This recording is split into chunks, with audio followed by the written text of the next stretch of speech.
Hello everyone, welcome to bright IQ। ये MCQ आपकी examination view से बहुत ही इंपॉर्टेंट है। यही क्वेश्चन आपके एग्जाम में पूछे जा सकते हैं। तो देखिए, हमारा फर्स्ट क्वेश्चन दिया हुआ है, यदि द्विघात समीकरण का एक युग्म संगत है तो निरूपित रेखाएं कैसी होंगी। कहने का मतलब समांतर होगा, प्रतिच्छेदी या संपाती होगा, या हमेशा संपाती होगा, या हमेशा प्रतिच्छेदी होगा।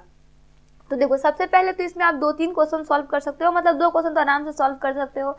देखो, कोई भी रैखिक समीकरण का युग्म संगत तब होता है जब उसके द्वारा निरूपित रेखाएं प्रतिच्छेदी हो और संपाती हो। प्रतिच्छेदी में क्या होता है कि उस समीकरण से उसका एक हल निकलता है, और संपाती में क्या होता है कि जो समीकरण आपके पास दिया रहता है उससे बहुत सारे हल निकलते हैं। तो ये आपका आंसर जो है वो करेक्ट हो जाएगा।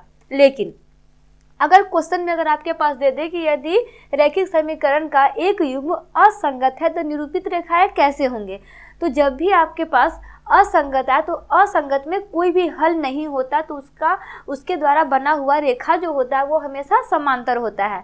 अगर आपके पास संगत है तो आपको प्रतिच्छेदी या संपाती में टिक करना है, और अगर आपके पास असंगत दिया रहे तो आपको किस में टिक करना है, समांतर में टिक करना है। ठीक है, अब देखिए क्वेश्चन नंबर 2 में देखते हैं। क्वेश्चन नंबर 2 में दिया हुआ है, दो रैखिक समीकरण के आरेख समांतर रेखाएं हैं। दो हमारे पास समीकरण दिया हुआ है और उसके द्वारा जो रेखा बना है वो कैसा बना है, समांतर बना है। तो रैखिक समीकरण का युग्म कैसा होगा, कोई हल नहीं होगा, एक अद्वितीय हल होगा, अनेक हल होगा, या फिर एक हल है।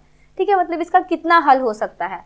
तो देखिए, अभी मैं आपको जस्ट बताई थी कि कोई भी 2 समीकरण दिया रहे उसके द्वारा अगर आपका रेखा जो है वो समांतर बने तो उससे कोई हल नहीं निकलता है।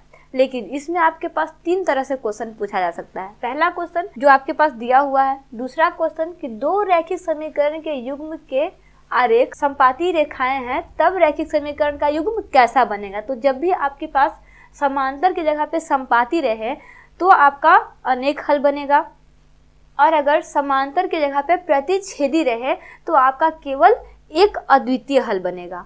ठीक, तो इस तरह से अगर आपके पास क्वेश्चन कोई और भी क्वेश्चन दे तो आप आसानी से बना सकते हो।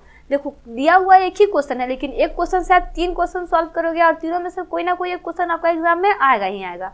अब देखिए, हम लोग क्वेश्चन नंबर 3 में देखते हैं।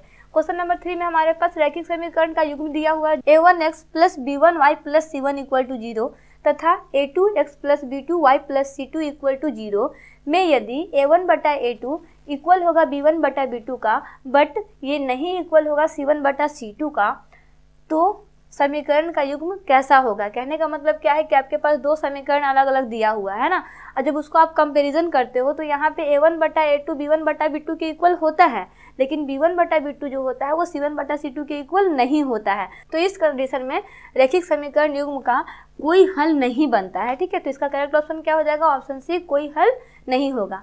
लेकिन अगर आपके पास इसी जगह पे क्वेश्चन ऐसे दे दे कि रैखिक समीकरण जो आपके पास दिया हुआ है में यदि a1/a2 b1/b2 और c1/c2 तीनों आपस में इक्वल हैं तो समीकरण का युग्म कैसा बनेगा। तो समीकरण का युग्म कैसा बनेगा, अनेकों हल होगा। ठीक है, उसके द्वारा बना हुआ रेखा का अनेकों हल होगा। कब, जब आपके पास तीनों का तीनों जो है वो बराबर हो। नेक्स्ट में आपके पास क्वेश्चन दे सकता है, समीकरण युग्म जो आपके पास दोनों समीकरण दिया हुआ है में यदि a1/a2 इज नॉट इक्वल होगा b1/b2 के, तो इसके द्वारा जो आपका समीकरण युग्म बनेगा वो आपका बनेगा प्रतिच्छेदी, और उसके द्वारा आपका अद्वितीय हल होगा, यानी कि सिर्फ एक हल आप उससे निकाल सकते हो। ये क्वेश्चन आप देखिए, आपके पास वो दोनों क्वेश्चन भी दे सकता है, तो उसे आप अच्छे से सॉल्व कर पाओगे। अब देखिए, नेक्स्ट क्वेश्चन नंबर 4 में आता है। क्वेश्चन नंबर 4 में दिया हुआ है, यदि x = a है, यानी कि जो हमारा x का वैल्यू आएगा वही a का वैल्यू होगा, और y = b है, तो समीकरण x + y = 14 और x - y = 4 का हल है, तो a और b का मान क्रमशः इसमें से क्या होगा। तो देखिए, इस तरह के क्वेश्चन को पहले हम लोग सॉल्व करते हैं। जैसे मान लीजिए हमारे पास पहला क्या दिया हुआ है, x + y = 14 दिया हुआ है, हम लोग इसको समीकरण 1 मान लेते हैं। फिर हमारे पास x - y = 4।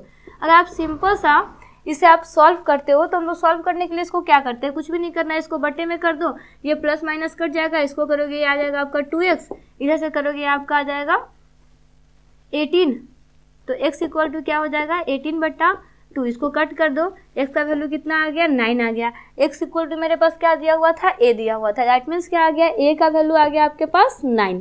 अब इसी तरह से हमको निकालना है b का वैल्यू या फिर बोल सकते हो y का वैल्यू। तो y के वैल्यू को निकालने के लिए हम लोग x के मान को समीकरण 1 या 2 में पुट कर देते हैं। तो समीकरण 1 छोटा सा इसी में पुट कर देते हैं। तो x का वैल्यू कितना है 9 है। 9 माइनस वाई इक्वल टू हो जाएगा ये 4। तो माइनस वाई इक्वल टू ये हो जाएगा 4 माइनस 9, क्योंकि इधर ये प्लस में जाएगा कि ये माइनस में हो जाएगा। तो ये क्या हो जाएगा माइनस वाई इक्वल टू -5। दोनों तरफ माइनस है, माइनस से माइनस कट गया तो y का वैल्यू कितना आ गया 5। y का मान क्या था हमारे पास, y किसके इक्वल था b के इक्वल था, यानी कि b का वैल्यू क्या आ गया, b का वैल्यू आ गया 5। हमको निकालना था a और b का वैल्यू। तो a का वैल्यू 9 और b का वैल्यू 5 कहाँ पे दिया हुआ है, a का वैल्यू 9 b का वैल्यू 5 ये दिया हुआ। तो आपका ऑप्शन ए जो है वो करेक्ट हो जाएगा। तो इस तरह से कुछ क्वेश्चन आपको बनाने भी पड़ सकते हैं, कुछ क्वेश्चन को आप रिवीजन भी कर सकते हो। ये क्वेश्चन आपका बहुत ही इंपॉर्टेंट है। इन सारे में से कम 2 या 3 क्वेश्चन आपका एग्जाम में आएगा और ये क्वेश्चन तो बहुत ही इंपॉर्टेंट है। इस तरह का क्वेश्चन जो आपका दिया हुआ है, जिसमें मैं आपको सब में 2-2, 3-3 हल बताई हूँ, उससे आप अच्छे से रिवीजन कर लेना। तो मिलते हैं नेक्स्ट वीडियो में, कुछ और एमसीक्यू बचा हुआ उसे हम लोग अगले पार्ट में सॉल्व करते हैं। So thanks for watching, like share and subscribe bright IQ।